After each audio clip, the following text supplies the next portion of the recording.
Indian air force, భారతదేశ వాయుసేన ప్రపంచంలో అత్యంత శక్తివంతమైన ఎయిర్ ఫోర్స్లో ఒకటైన మన భారతదేశ వాయుసేన మనకి ఇండిపెండెన్స్ వచ్చిన నాటి నుండి మన భారతదేశాన్ని వివిధ ఆపదల నుంచి లేదా విపత్తుల నుంచి అండ్ అలాగే మన దేశం పాకిస్తాన్తో చైనాతో యుద్ధానికి వెళ్ళిన రోజుల్లో మన ఎయిర్ ఫోర్స్ మనకి చాలా సహాయం కానీ లేకపోతే మన ఎయిర్ ఫోర్స్ ఉండటం వల్లే కొన్ని యుద్ధాలు కానీ మనం గెలిచే పరిస్థితి. బట్ అలాంటి మన భారతదేశ వాయుసేన ఇప్పుడు ఎయిర్ క్రాఫ్ట్స్ లేకపోతే సరైన ఇన్ఫ్రాస్ట్రక్చర్ సరైన బడ్జెట్ ఒకవేళ భవిష్యత్తులో ఏదన్నా యుద్ధం గనక వస్తే, ఎస్పెషల్లీ ట్రూ ఫ్రంట్ వార్ అంటే రెండు వైపుల గనక యుద్ధం వస్తే, ఒక పక్కన పాకిస్తాన్ నుంచి ఒక పక్కన చైనా నుంచి కనుక ఒకవేళ యుద్ధం వస్తే ఎలా ఎదుర్కొంటాం అన్న ఒక డైలమాలో అయితే మన ఐఏఎఫ్ అధికారులు అందరూ ఉన్నారు. అండ్ రీసెంట్గా మన ఐఏఎఫ్ ఎయిర్ మార్షల్ ఎవరైతే ఉన్నారో ఆయన కూడా మన దగ్గర ఏదైతే ఓల్డ్ అయిపోతున్న ఎయిర్ క్రాఫ్ట్స్ అంటే ఎప్పుడు 1970లో 80లో తీసుకున్న లేదా అప్పుడు డెవలప్ చేసిన ఎయిర్ క్రాఫ్ట్స్ని మనం ఇంకా వాడుతున్నాం. మన ఓన్గా ఇంతవరకు మనకి ఎయిర్ క్రాఫ్ట్ లేదు. తేజస్ అనే ఎయిర్ క్రాఫ్ట్ మనకి డెవలప్మెంటల్ స్టేజ్లో ఉన్నప్పటికీ దాని యొక్క ఇంజన్ మనం అమెరికా నుంచే కొనుక్కోవాల్సి వస్తుంది. ఆ ఇంజన్ ఇంతవరకు అంటే 2021లోనో 2022లోనో ప్రధానమంత్రి నరేంద్ర మోడీ గారు అమెరికా వెళ్ళినప్పుడు ఆ ఇంజన్ల కోసం 99 ఇంజన్ల కోసం అమెరికాతో మనం అగ్రిమెంట్ సైన్ చేసుకున్నప్పటికీ ఇప్పటికి 2025 నాటికి కనీసం ఒక్క ఇంజన్ కూడా మన ఇండియాకి రాలేదు. కాబట్టి ఆ తేజస్ ఎయిర్ క్రాఫ్ట్ అనేది మనకు ఫుల్ ప్రొడక్షన్లో వచ్చేదానికి చాలా టైం పడుతుంది. బట్ ఈలోపు ఒకవేళ మారుతున్న పరిస్థితుల్లో ప్రపంచంలో రోజుకొక యుద్ధాన్ని చూస్తున్నాం, లేదా రోజుకొక మారుతున్న సన్నివేశాన్ని చూస్తున్నాం. దాని దృష్టిలో ఉంచుకొని ఒకవేళ మన ఇండియా నిజంగానే ఏదన్నా వార్కి కానీ లేదా ఒకవేళ బయట వాళ్ళు మన మీద వార్కి వస్తే మనల్ని మనం హోల్డ్ చేసుకోవడానికి లేకపోతే కాపాడుకోవడానికి మనం నిజంగానే రెడీగానే ఉన్నామా? అండ్ ఇదైతే రెడీగా ఉన్నామా అనే క్వశ్చన్కి అయితే కన్ఫర్మ్గా రెడీగా లేమని చెప్పొచ్చు.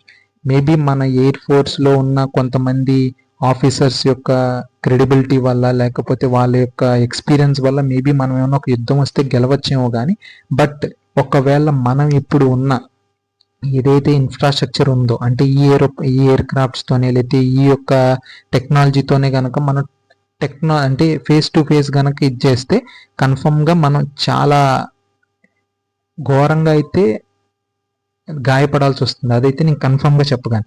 అండ్ మీకు ఈ మాట ఎందుకు చెప్తున్నాను అనేది మీకు ఈ వీడియోలో కన్ఫర్మ్గా అర్థమవుతుంది. అండ్ ఈవెన్ మీకు కూడా అంటే ఇప్పటిదాకా మరి మీరు ఇట్లాంటి టైప్ ఆఫ్ వీడియోస్ చూసారో లేదు నాకైతే తెలియదు. అండ్ ఈవెన్ చూసినా కూడా ఇంత ఇన్ డెప్త్ కానీ లేకపోతే ఈ టైప్ ఆఫ్లో కానీ ఎవరన్నా చేసారో లేదు నాకైతే తెలియదు. బట్ మీకు ఇప్పుడు నేను చూపించేది కన్ఫర్మ్గా మీకు ఒక ఐ ఓపెనర్. అండ్ అలాగే నేను నా పాస్ట్ వీడియోస్లో ఏదైతే చెప్పానో మన ఇండియాకి $100 బిలియన్ డిఫెన్స్ బడ్జెట్ కావాలి.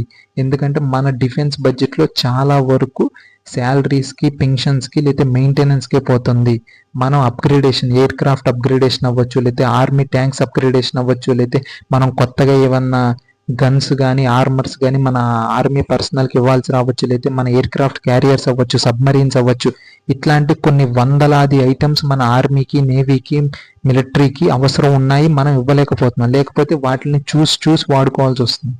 సో దానికోసం ఈ వీడియో ఒక ఐ ఓపెనర్ అనమాట మనందరికి. ఎందుకంటే మన ఇండియాలో జనాల సైడ్ నుంచి కూడా కొంచెం ఉంటేనే గవర్నమెంట్ కూడా ఏదో ఒకటి చేస్తుంది.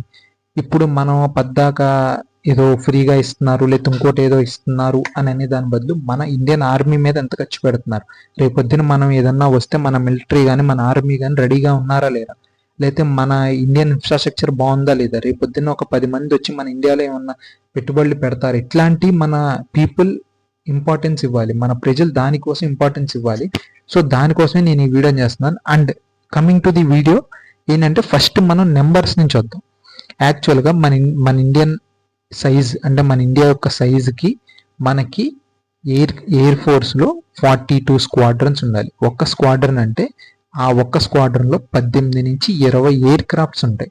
అంటే 42 స్క్వాడ్రన్లు అంటే సుమారు 760 నుంచి 800 ఎయిర్ క్రాఫ్ట్స్ ఉండాలి మన ఇండియన్ సైజ్కి. అండ్ అలాగే మనకున్న థ్రెట్ కంటే ఒక పక్క నుంచి పాకిస్తాన్, ఒక పక్క నుంచి చైనా. అండ్ మన దగ్గర ఇప్పుడు ఎన్ని ఉన్నాయి? 30 నుంచి 32, కొన్ని 1 or 2 పైకి కిందకు అవుతాయి. ఎందుకంటే ఒక్కోసారి కొన్ని ఓల్డ్ ఎయిర్ క్రాఫ్ట్స్ రిపేర్ అయితే పక్కన పెట్టేస్తారు, మళ్ళీ అవి 1 సంవత్సరానికో 2 సంవత్సరాలకో మళ్ళీ రిపేర్ చేసి మళ్ళీ సేమ్ ఓల్డ్ ఎయిర్ క్రాఫ్ట్ని మళ్ళీ వర్కింగ్లోకి తెస్తారు. సో 30 అనుకోండి. 30 అంటే మన దగ్గర ఎన్ని ఉన్నట్టు 500 లేదా 520, 540 ఉన్నట్టు. ఎక్కడ 800 మనకు కావాల్సిన శాంక్షన్ స్ట్రెంత్, ఎక్కడ మన దగ్గర ఉన్న 500. ఒకవేళ ఇదే 500తో రేపొద్దున మనకి 2 సైడ్ల నుంచి దాడి జరిగితే, ఒక పక్క నుంచి చైనా, ఒక పక్క నుంచి పాకిస్తాన్. అండ్ రీసెంట్గా బంగ్లాదేశ్లో జరిగిన కొంచెం షేక్ హసీనా గారిని తీసేయటం, లేదా అక్కడ ఒక మిలిటరీ గవర్నమెంట్ రావటం, వాళ్ళు ఇప్పుడు పాకిస్తాన్కి చాలా దగ్గరగా వెళ్ళటం, ఇవన్నీ మళ్ళీ కొత్త ఛాలెంజెస్ కన్ఫామ్గా వస్తున్నాయి. అవనేది కాసేపు పక్కన పెడితే as of now Pakistan, China, వీళ్ళు రెండు అయితే కన్ఫామ్గా మనకి ఎనిమీస్. వీళ్ళతో కనుక మనం యుద్ధం చేయాల్సి వస్తే మన దగ్గర ఉన్న 500 ఎయిర్ క్రాఫ్ట్స్ సరిపోతాయి. యాక్చువల్గా ఒక ఐడియాలజికల్ సినారియోలో మనకి 800 కావాలి, లేదా 760 కావాలి. మన దగ్గర ఉన్నాయి 520, కన్ఫామ్గా సరిపో. సరే పోనీ ఉన్న 520 కానీ 540 కానీ ఏమన్నా బెస్ట్ పొజిషన్లో లేకపోతే బెస్ట్ టెక్నాలజీతో ఉన్నాయంటే అసలు మీరు ఒక రకంగా ఆశ్చర్యపోతారు. నేను ఇప్పుడు మన ఈవెన్ 520, 540 ఎయిర్ క్రాఫ్ట్స్ కూడా ఏంటి, లేదా వాటిలో ఒక టెక్నాలజీ ఏంటి, లేదా అవి ఎప్పుడు ప్రొడ్యూస్ చేశారు, లేదా ఎవరు ప్రొడ్యూస్ చేశారు అన్నది కనుక మీరు ఇప్పుడు చూస్తే మీరు కన్ఫామ్గా ఆశ్చర్యానికి గురవుతారు. చూడండి ఒకసారి. ఫస్ట్ వచ్చి మిరాజ్ 2000. ఇది ఎప్పుడో ఫ్రాన్స్ 1970లో 80లో తయారు చేసిన ఫైటర్ జెట్టు. ఇవి ఇంకా మన ఈ ఎయిర్ ఫోర్స్లో సుమారు ఒక 50 నుంచి 70 అలా ఆ నెంబర్లో ఇవే ఉన్నాయి. అసలు చూడండి ఆ మోడల్ కానీ ఇవన్నీ ఎప్పుడు అంటే మనం రెండో ప్రపంచ యుద్ధం నాడప్పుడు మోడల్స్ లేదా కొంచెం అప్గ్రేడెడ్ మోడల్స్ దాన్ని ఇంకా మనం వాడుతున్నాం. అండ్ ఇంకా వరస్ట్ కేసు ఏంటి, ఇంకా వరస్ట్ మనం చెప్పుకోవాల్సింది ఏంటంటే ఈ మిరాజ్ 2000ని ప్రపంచంలో ఒక 5-6 దేశాలు తప్ప ఎక్కువ వాటలు. అందులో మన భారతదేశం ఒకటి, అండ్ అలాగే ఫ్రాన్స్ ఆల్రెడీ వాళ్ళు ప్రొడక్షన్ చేసింది కాబట్టి అక్కడ ఏమన్నా మేబీ కొన్ని వాడుతూ ఉండండి. ఇంకా ఏ పెద్ద దేశం కూడా అది వాడట్లేదు, బట్ మనం వాడుతున్నాం. రెండోది వచ్చేసరికి సుఖోయ్ 30. ఇది రష్యన్ మేడ్. ఇది అంతే సేమ్ 1980, 90 ఆ టైంలో చేసింది. ఇది సమ్వాట్ అడ్వాన్స్ అయినా కూడా ఇది అంత అంటే ఇప్పుడు వస్తున్న టెక్నాలజీ దానికి దీనికి ఎటువంటి రకమైన, దీనిలో కూడా కొన్ని అప్గ్రేడ్స్ చేశారు, కొన్ని ఇది చేశారు, అన్నీ ఉన్నాయి. కానీ బట్ ఇప్పుడు ఏదైతే F-35, F-65 లేకపోతే చైనా నుంచి మనం రీసెంట్గా మన స్టెల్త్ ఎయిర్ క్రాఫ్ట్ ఒకటి చూసాం, వీటన్నిటితో పోల్చుకుంటే ఇవి అసలు ఈవెన్ ఫేస్ టు ఫేస్ కూడా మనం ఇది చేయలేం. అండ్ నెక్స్ట్ వచ్చేసి జాగ్వార్. అసలు ఇది ఒక ఎయిర్ ఫోర్స్, ఇండియా ఒక ప్రపంచ 3వ అతిపెద్ద ఆర్థిక వ్యవస్థ కింద మనం అవుతాము, లేకపోతే 2047కి ఒక డెవలప్డ్ ఎకానమీ అవుతాము అని అనుకునే వాళ్ళ దగ్గర అసలు ఈ ఎయిర్ క్రాఫ్ట్ ఏంటండి ఇది, అసలు అది ఎయిర్ క్రాఫ్ట్ లాగా ఉందో. ఈ ఎయిర్ క్రాఫ్ట్ తీసుకొని మన ఓన్ పైలట్స్ వాళ్ళు వెళ్ళి, అంటే మనం ఎలా ఎక్స్పెక్ట్ చేయాలి, వాళ్ళు అంటే ఓకే మనకి ఇంకా తప్పదు కాబట్టి వాళ్ళకి దేశం మీద ప్రేమతో వాళ్ళు వెళ్తారు ఏది ఇచ్చినా. అసలు మనం ఎలా పంపిస్తామండి, అసలు యాజ్ ఎన్ ఇండియన్స్ మనం అడగాలి, మన గవర్నమెంట్స్ మనం అడగాలి. మళ్ళీ చూడండి ఈ జాగ్వార్ అనే దాన్ని ఒక అంటే ఏదో లెక్క పెట్టుకోవాలి మనం, 1, 2, 3 ఎవడెవడు వాడుతున్నాడు, అందరూ వాళ్ళు దేనికి వాడుతున్నారు. సరే ఇప్పుడు వాడుతున్నారు ఇక్కడెక్కడో ఒక సౌత్ ఆఫ్రికాలో సౌత్ అమెరికన్ కాంటినెంట్లో ఒక 2 వాడుతున్నారు, ఆఫ్రికన్ కాంటినెంట్లో ఒకటి, ఇటు పక్కన ఒమాన్ అనే దేశం వాడుతుంది. ప్రపంచంలో ఎక్కడా కూడా పెద్ద మిలిటరీ పవర్స్ అని కానీ లేకపోతే పెద్ద ఎకానమిక్ పవర్స్ అనే ఏవి కూడా ఇప్పుడు నేను చూపించినవి వాడలేదు, బట్ మన ఇండియా దగ్గర అవే ఉన్నాయి. ఇంకా చెప్పాలంటే ఈ సుఖోయ్ కానీ లేకపోతే ఈ మిరాజ్ కానీ ఇట్లాంటివన్నీ మన ఇండియన్ ఎయిర్ ఫోర్స్లో టాప్, అంటే వాటి యొక్క నెంబర్ టాప్. ఇప్పుడు మనం చెప్పుకున్న 520లో కూడా మిరాజ్ ఒక 100-200 ఉంటాయి, లేకపోతే సుఖోయ్ ఒక 100-200 ఉంటాయి, లేకపోతే జాగ్వార్ ఒక 60-70 ఉంటాయి. అంటే ఇట్లాంటివి పెట్టుకొని మన ఇండియన్ ఎయిర్ ఫోర్స్ యొక్క పైలట్స్కి మనం ఏమంత అంటే ఆప్షన్ కానీ లేకపోతే కాన్ఫిడెన్స్ కానీ ఇస్తామో నాకైతే తెలియట్లేదు. అండ్ రీసెంట్గా మన వాజ్పేయి గారు పుణ్యమానని మనం తేజస్ అయితే ఒకటి డెవలప్ చేసుకోగలిగాం, బట్ టు బి ఫ్రాంక్ చెప్పాలంటే అది కూడా ఏమంత ముందుకైతే సాగట్లేదు. ఎందుకంటే ఈవెన్ తేజస్ మన ఇండియన్ మేడ్ అయినా కూడా దాని యొక్క ఇంజన్ ఏదైతే ఉందో, అది రన్ అవటానికి ఇంజన్ ఏదైతే ఉందో అది ఇంకా స్టిల్ మనం అమెరికా నుంచే ఇంపోర్ట్ చేసుకుంటున్నాం. అండ్ ఈవెన్ తేజస్లో ఓవరాల్గా మనం ఆ ఎయిర్ క్రాఫ్ట్ రెడీ చేయడానికి కూడా ఒకవేళ ఒక 100 కాంపోనెంట్స్ కనుక అవసరం అయితే ఇంకా ఒక 25 to 30 కాంపోనెంట్స్ మనం బయట దేశాల నుంచి, అది ఫ్రాన్స్ అవ్వచ్చు, లేకపోతే యూకే అవ్వచ్చు, అమెరికా అవ్వచ్చు, లేకపోతే ఇంకా సమ్ అదర్ కంట్రీస్ అక్కడి నుంచే వస్తున్నాయి. పూర్తిగా మేడ్ ఇన్ ఇండియా అయితే కాదు. ఈవెన్ తేజస్లో కూడా ఓకే మేబీ ఆ 20-30% కొన్ని తీసేసినా మనం ఏమన్నా దాన్ని ఫుల్ ప్రొడక్షన్లోకి తేగలిగామంటే వాళ్ళు ఇంజన్లు ఇవ్వకపోతే మనం ప్రొడక్షన్ కూడా చేయాలి. 2021లోనో 2022లోనో ప్రధానమంత్రి నరేంద్ర మోడీ గారు అమెరికా వెళ్ళినప్పుడు సుమారు 99 ఇంజిన్లకి తేజస్ 99 ఫైటర్ క్రాఫ్ట్స్ మనం కావాలి కాబట్టి 99 ఇంజిన్లకు ఆర్డర్ ప్లేస్ చేస్తే ఇప్పుడు 2025 కూడా కనీసం ఒక్కటి రాలా మన దగ్గరికి. ఈ టైప్ ఆఫ్ సిచ్యువేషన్లో ఒక పక్కనేమో పురాతన కాలం నాటి ఎయిర్ క్రాఫ్ట్స్ పెట్టుకొని ఉన్నాం. పోనీ మనం ఏమన్నా ఓన్గా చేసుకుంటున్నామా అంటే అది లేదు. మళ్ళీ ఇంకేమన్నా చెప్తే మనం పక్క నుంచి మనం దేశం ముందుకెళ్ళాలి, లేకపోతే మనం ఏమన్నా రేపొద్దున్న ఇదైతే మనం ఇది అవ్వాలంటే ఎలా అంటే అది అంత ఇది కాదు కదా. ఇక్కడ ఒక 2 కంపారిజన్ చూపిస్తున్నాను చూడండి. అంటే మేబీ మీకు చూస్తానికి 2 ఇది అవ్వచ్చు, కానీ ఇటు పక్కనేమో ఇది ఇది జేఎఫ్ చెంగ్డు అని చెప్పని మన చైనీస్ ఎయిర్ క్రాఫ్ట్, ఇటు పక్కనేమో మన ఇండియన్ ఎయిర్ క్రాఫ్ట్ అనమాట. అంటే చూస్తానికి ఒకేలాగా అనిపిస్తున్నా కూడా ఇన్ సమ్ కేసెస్ ఏంటంటే చైనాది చాలా సుపీరియర్ అనమాట. అండ్ ఇది నాట్ జస్ట్ అంటే ఇవి టెక్నాలజికల్ సుపీరియారిటీ లేకపోతే ఎప్పటికప్పుడు అప్డేట్ అవుతున్న ఇది టెక్నాలజీ మనకు లేదు అని అనుకోవటమే కాదు, కానీ ఈవెన్ ఈ ఓల్డ్ ఎయిర్ క్రాఫ్ట్స్ వల్ల యుద్ధానికి వెళ్ళటం అనేది పక్కన పెడితే ఒకటి అంటే అన్ఫార్చునేట్ సిచ్యువేషన్స్ ఏంటయ్యా అంటే ప్లేన్ క్రాషెస్ ఎక్కువ జరుగుతుంది. మన పైలట్స్ ఒకవేళ ఫోన్ అనుకున్న యుద్ధ భూమిలో వీరగతిని పొందాలని అనుకుంటారు, కానీ ఒక నార్మల్ ఫ్లైట్ అప్పుడు లేకపోతే సమ్ ఈ డే టు డే ఆపరేషన్స్ అప్పుడు అలా చనిపోవాలనుకోరు కదా. బట్ రీసెంట్గా అంటే ఈవెన్ ఒక 1 or 2 days బ్యాక్ కూడా మధ్యప్రదేశ్లో మిరాజ్ 2000 అనేది క్రాష్ అయిపోయింది. అండ్ లక్కీలీ ఏంటంటే అక్కడ పైలట్ అని ఆయన వెంటనే ఎజెక్ట్ అయిపోయాడు, అది వేరే విషయం. బట్ మనం గనక చూస్తే ఈ ప్లేన్ క్రాషెస్ ఈ మిరాజ్ 2000 అనేవి ఏవైతే ఉన్నాయి ఇప్పటి వరకు అంటే 1990 నుంచో 2000 నుంచి ఇప్పటికీ ఒక 15-20 సార్లు క్రాష్ అయింది. బట్ మన దగ్గర క్రాషెస్ అవుతున్నాయి, మన దగ్గర అవసరం ఉంది, మన దగ్గర 42 స్క్వాడ్రన్లు అంటే మన దగ్గర ఓన్లీ 30 స్క్వాడ్రన్లే ఉన్నాయి. బయట చైనా లాంటి కంట్రీస్ లేదా అమెరికా లాంటి కంట్రీస్ స్టెల్త్ ఫ్యూచర్స్ అని లేకపోతే వేరే వేరే పెద్ద పెద్ద టెక్నాలజీతో ఉన్న ఎయిర్ క్రాఫ్ట్స్ని ప్రొడ్యూస్ చేస్తుంటే మనం ఇంకా ఓల్డ్ వాడుతున్నాం. ఆ ఓల్డ్లో కూడా మెయింటెనెన్స్ ఉండదు, ఎందుకంటే వాళ్ళు ప్రొడక్షన్ ఆపేశారు. ఇప్పుడు ఎప్పుడో 1980లోనో 70లోనో చేసిన మిరాజ్ 2000 లేకపోతే సుఖోయ్ 30 వాటి కోసం ఇప్పుడు స్పేర్ పార్ట్స్ దొరకవు కదా. దీనికోసం మళ్ళీ మనం ఆ మెయింటెనెన్స్ దానికోసం కొన్ని ఒక 50-100 ఎప్పుడు రిపేర్లోనో లేకపోతే మెయింటెనెన్స్లోనో ఉంటాయి. ఈవెన్ ఆ ఉన్న 500 ఉన్న పాత బండ్లు కూడా సరిగ్గా రెడీ అవ్వవు. అంటే దీన్ని ఎలా ఇదవుతారో లేకపోతే దీనివల్ల మన దేశం ఎటు ముందుకెళ్తుందని అన్నది, లేకపోతే ఒకవేళ రేపు పొద్దున్న అన్ఫార్చునేట్స్ ఈవెంట్స్ ఏమన్నా అయితే మన పొజిషన్ ఏంటి అని అన్నదైతే ఎవరు దానికి ఒక పర్టికులర్ ఆన్సర్ అయితే ఇవ్వలేకపోతున్నారు. బట్ వీటన్నిటికి గనక ఒక అంటే దాన్ని ఏమంటారు ఒక మెయిన్ రీజన్ ఏదన్నా అంటే okay past is past, okay అయిపోయింది మనం మార్చలేము, కనీసం ఇప్పటి నుంచి అన్నా ఏమన్నా చెయ్యొచ్చా లేకపోతే ఇప్పటి నుంచి అయినా సరే మనం ఏమన్నా మార్చొచ్చా అంటే ముఖ్యంగా చెప్పాలంటే మనం డిఫెన్స్ బడ్జెట్ పెంచాలండి. అంటే మీరు కనుక ఇప్పుడు ఒకసారి చూడండి ఇక్కడ, అంటే మీకు అర్థం అవుద్ది. అంటే నేను ప్రతి వీడియోలో చెప్తున్నట్టని కాదు, కానీ ఇక్కడ చూడండి మనది టోటల్ బడ్జెట్ అంటే సుమారు ఈసారి 6,21,00,00,000 రూపాయలు. అందులో రెవెన్యూ ఎక్స్పెండిచర్ అంటే దీనికి ఏం ఉండదంటే జస్ట్ మెయింటెనెన్స్కి కానీ లేకపోతే ఇంకో దానికి కానీ వీటికే సరిపోద్ది మొత్తం అంతా. అండ్ ఇక్కడ చూడండి క్యాపిటల్ ఎక్స్పెండిచర్ అంటే మనం కొత్తగా ఏదన్నా కొనుక్కోవాలంటే వీటి నుంచి కొనుక్కోవాలి 1,72,000 కోట్లు. మళ్ళీ ఇది ఓన్లీ ఎయిర్ ఫోర్స్ కనుక్కోమాకండి, ఇందులోనే ఆర్మీ వస్తుంది, ఇందులోనే నేవీ వస్తుంది, ఇందులోనే ఎయిర్ ఫోర్స్ వస్తుంది. అన్నిటికి కలిపి 1,72,000 కోట్లు. పెన్షన్స్కి 1,41,000 కోట్లు, మెయింటెనెన్స్కి 2,82,000 కోట్లు, అన్ని కలిపితే 6,21,00,000 కోట్లు.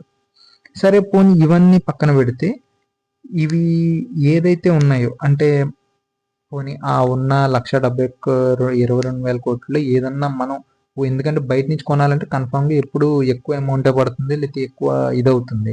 పోనీ మనం ఏమన్నా ఓన్గా చేసుకుంటున్నాం అంటే మనం పోను అంటే దాన్ని ఏమంటారు ఈ తగ్గించుకుంటా కానీ లేకపోతే పెద్ద మార్పులు ఏమి లేకుండా వచ్చేసింది మనది.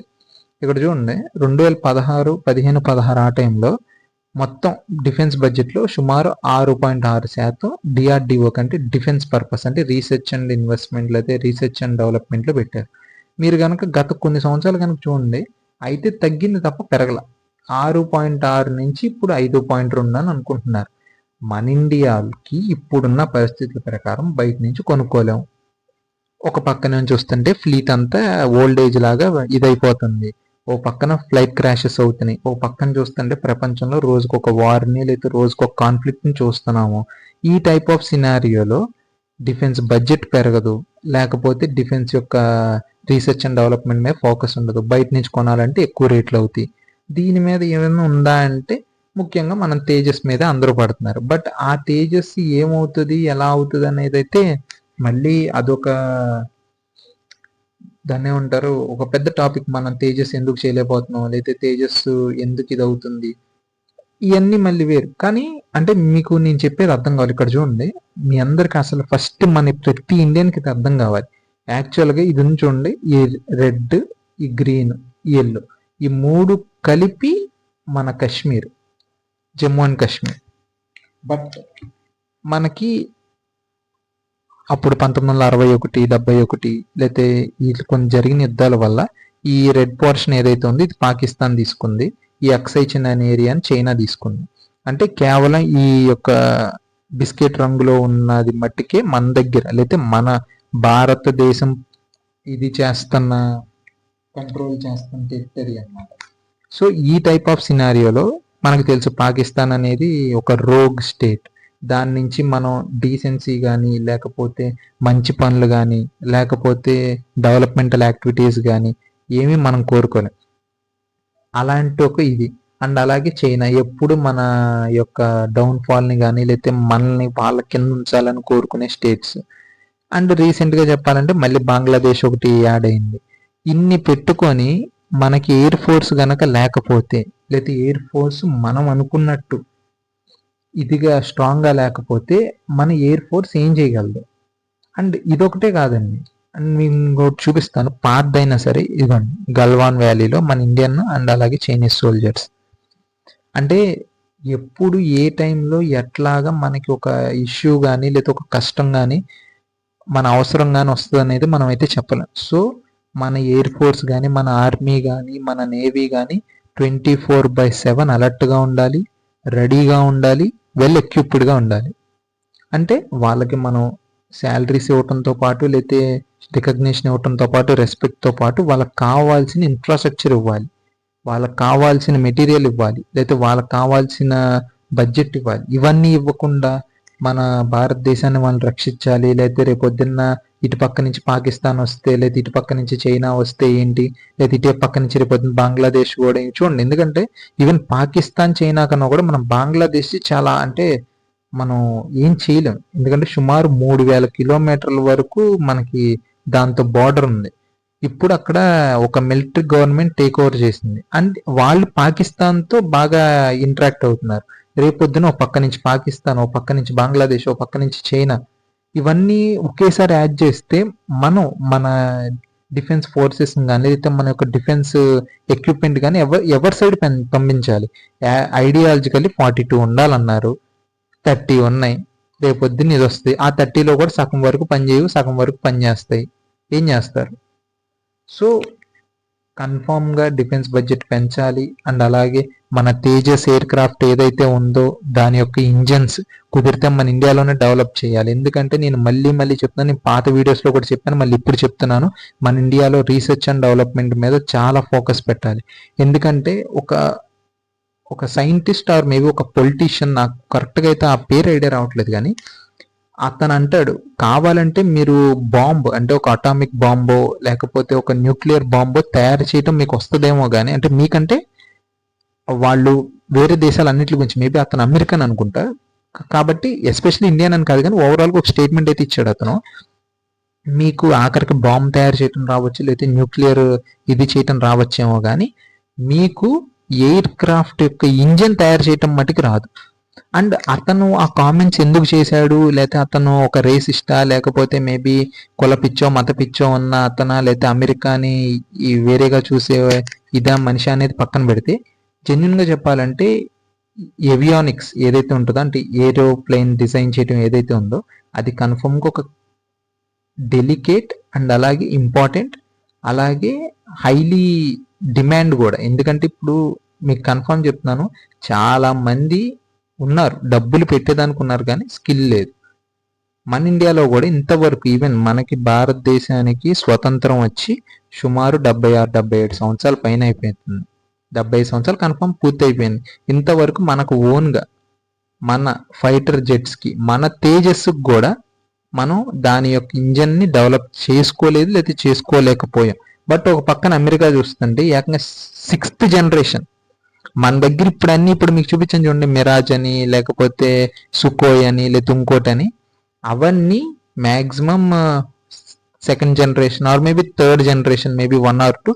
అండ్ మనకి రఫేల్ అనేది ఒకటి ఉంది, మన ఫ్రెంచ్ డసాల్ట్ నుంచి ఏదైతే మనం కొనుగోలు చేసామో, డసాల్ట్ ఏవియేషన్ నుంచి కొనుగోలు చేసిన రఫేల్ ఫైటర్ జెట్ అయితే మనది కొంచెం, అంటే when compare to all these Mirage, Sukhoi, లేకపోతే జాగ్వార్ ఇట్లాంటి అన్నిటితో కంపేర్ చేస్తే అది కొంచెం బెటర్ కానీ, బట్ అది కూడా 4.5 టెక్నాలజీ. అంటే ఇప్పుడు మనం ఫోన్లో వాడతాం కదా 4G, 5G, 6G, అండ్ అలాగే ఈ ఎయిర్ క్రాఫ్ట్స్ కూడా ఉంటుంది. ఇప్పుడు చైనానేమో ఒక పక్కన 6th జనరేషన్ ఫైటర్ దగ్గరికి వెళ్తే మనం ఇంకా 4.5 దగ్గరే ఉన్నాం. చూడండి అసలు ఇక్కడ చూడండి ఒకసారి, మీకు అర్థం ఉంది చూడండి, అసలు ఎయిర్ క్రాఫ్ట్ యొక్క స్ట్రక్చర్ చూడండి, ఎక్కడా కూడా 90 degrees యాంగిల్ లేదు చూడండి, మీకు ఎక్కడా కూడా అంటే ఇట్లా యాంగిల్ లేదు. ఎందుకంటే ఈ యాంగిల్ వల్ల, అంటే ఇట్లా ఉండటం వల్ల ఎయిర్ క్రాఫ్ట్ అంటే ఇట్లా ఏదన్నా ఇది ఉంటే, మీరు ఒకసారి చూడండి, మీకు ఒకసారి పాత్ చూపిస్తే మీకు ఐడియా వస్తుంది. నేను ఇట్లా ఎందుకు చెప్తున్నాను చూడండి, ఇక్కడ ఉన్నాయి చూడండి యాంగిల్స్, ఇట్లా ఉన్నాయి చూడండి. అంటే దీనివల్ల ఏంటంటే రాడార్లో గుర్తిస్తారు, అంటే ఈజీగా స్పాట్ అవుతుంది. ఒకవేళ రేపు పొద్దున్న అదే ఎయిర్ క్రాఫ్ట్ వేసుకొని మనమే చైనాకు, అమెరికాకు వెళ్తే ఈజీగా మనల్ని ఐడెంటిఫై చేస్తారు. బట్ ఈ ఎయిర్ క్రాఫ్ట్ ఏదైతే ఉందో అన్ని చూడండి, అసలు ఎక్కడ రైట్ యాంగిల్ లేదు. అంటే ఒక్క రైట్ యాంగిల్ లేకపోవటం అని కాదు, కానీ అది one of the features. Stealth అంటే ఈవెన్ అది ఎగురుకుంటా మన ఇండియా మీదకి వచ్చినా కూడా మన ఇండియా దగ్గర ఉన్న రాడార్స్ అయితే దాన్ని గుర్తించలేవు. సో ఒక పక్కన చైనానేమో ఇంత ఇదిగా అవుతుంటే మనమేమో ఇంకా స్టిల్ పాత్ దగ్గరే ఉన్నాం. ఒక పక్కన చూస్తే మనకి చైనా నుంచి, పాకిస్తాన్ నుంచి చాలా హ్యూజ్ ప్రెషర్ అయితే ఉంది. బట్ అదే చెప్తున్నాము, చాలా ఒక పేట్రియాటిక్ అప్రోచ్ అయితే కావాలి. మన ఇండియన్ ఆర్మీ ఒకవేళ త్వరితగతిన మోడర్నైజ్ కనుక అవ్వకపోతే మనకి చాలా నేషనల్ సెక్యూరిటీ ఇష్యూస్ అయితే వస్తాయి. అండ్ అలా అని చెప్పానని మోడర్నైజేషన్ అంటే కొత్త ఏరోప్లైన్స్ కొనటం, లేకపోతే ఇంకోటి ఏదో చేయటం అయితే కాదు. మా కొత్తగా ఏదైనా చెయ్యాలి అని అంటే మన ఓన్గా చేయాలి, మన తేజస్ని డెవలప్ చేయాలి, దాని చుట్టూ ఒక ఎకో సిస్టమ్ డెవలప్ చేయాలి, మన ఓన్ ఇంజన్ కావాలి, లేకపోతే మన ఓన్ ఫైటర్ జెట్ కావాలి. ఎందుకంటే మన ఇండియన్ ఎయిర్ ఫోర్స్ అనేది మిలిటరీలో ఒక భాగమే కాదు, అది మన సావరెంటీ, అంటే మన సార్వభౌమత్వానికి అండ్ అలాగే మన సమగ్రతకి సంబంధించిన ఒకానొక ఇండియాకి సంబంధించిన వింగ్ అనమాట. అది ఒకవేళ ఎవరైనా ఫైటర్ జెట్ ఒక్కసారి నిజంగా ఒక యుద్ధ భూమిలో ఒక ఫైటర్ జెట్ ఎయిర్ క్రాఫ్ట్ వేసుకొని ఏదన్నా శత్రు దేశం మీదకి వెళ్తే, అతను ఓన్లీ ఒక ఫైటర్ జెట్టో లేకపోతే ఆ పైలెట్టో ఆ దేశం మీదకి వెళ్ళినట్టు కాదు. సుమారు 140 కోట్ల మంది భారతీయుల యొక్క అభిమానాన్ని, పౌరుషాన్ని అండ్ అలాగే ఆశల్ని ఆయన ఫైటర్ జెట్లో క్యారీ చేస్తున్నట్టు. సో నాకు తెలిసి యాజ్ ఎ నేషన్ మనం అందరం డైరెక్ట్లీ ఆర్ ఇండైరెక్ట్లీ మన యొక్క ఆర్మడ్ ఫోర్సెస్ ఏదైతే ఉన్నాయో, వాళ్ళ ఆర్మీ కావచ్చు, నేవీ కావచ్చు, ఎయిర్ ఫోర్స్ కావచ్చు, మనం వాళ్ళని గౌరవించడంతో పాటు వాళ్ళకి ఏమందాలో మన తరపున అంటే మనమేం డైరెక్ట్గా వెళ్ళి డిఫెన్స్ బడ్జెట్ ఏం పెంచక్కర్లా. బట్ మన యొక్క వే ఆఫ్ థింకింగ్ కనుక మారిస్తే, పద్దాకా ఫ్రీగా ఇచ్చే థింగ్స్ కోసం లేకపోతే ఇంకో దానికోసం వీటి కోసం చూడకుండా యాక్చువల్ నిజంగా గ్రౌండ్ లెవెల్లో మనకు కావాల్సినవి, లేకపోతే మనకి నిజంగా ఒక హ్యూజ్ ఇంపాక్ట్ని ఇచ్చే వాటి మీద మనం కోరుకుంటున్నాం తెలిస్తే ఆబ్వియస్గా రాజకీయ నాయకులు చేయక ఏం చేస్తారు, మన జనాల్లో ఆ విల్ లేకపోబట్టే వాళ్ళు ఈవెన్ మిలిటరీ, ఎయిర్ ఫోర్స్ లాంటి ఇంపార్టెంట్ థింగ్స్ని కూడా పక్కన పెట్టి ఫ్రీగా ఇస్తాం అని వాళ్ళు చెప్పగలుగుతున్నారు. సో కనీసం ఇప్పటికైనా సరే మనం మారాలి. అండ్ అలాగే మన ఇండియన్ యొక్క గవర్నమెంట్ కూడా దీనికి ఇంకొంచెం చేయూతనిచ్చి మన ఎయిర్ ఫోర్స్, అంటే ఈ వీడియో ఎయిర్ ఫోర్స్ అవ్వచ్చు కానీ సేమ్ సిచ్యువేషన్ నేవీదైనా ఆర్మీదైనా, కాకపోతే ఒక్కొక్కరికి ఒక్కో టైప్ ఆఫ్ రిక్వైర్మెంట్, ఒక్కో టైప్ ఆఫ్ ఈ డ్రాబ్యాక్స్ కానీ లేకపోతే ఇవి కానీ ఉన్నాయి. అవన్నీ త్వరలోనే అడ్రస్ అవ్వాలని అండ్ అలాగే మన ఇండియాకి మన ఓన్ స్టెల్త్ ఫైటర్ రావాలని, మన Tejas not just in India, మనం ఈవెన్ ఎక్స్పోర్ట్ చేసే లెవెల్కి మన తేజస్ ఎయిర్ క్రాఫ్ట్ వెళ్ళాలని చెప్పని నేనైతే కోరుకుంటున్నాను. Thank you for watching the video. Please like, share and subscribe to my channel. Thank you.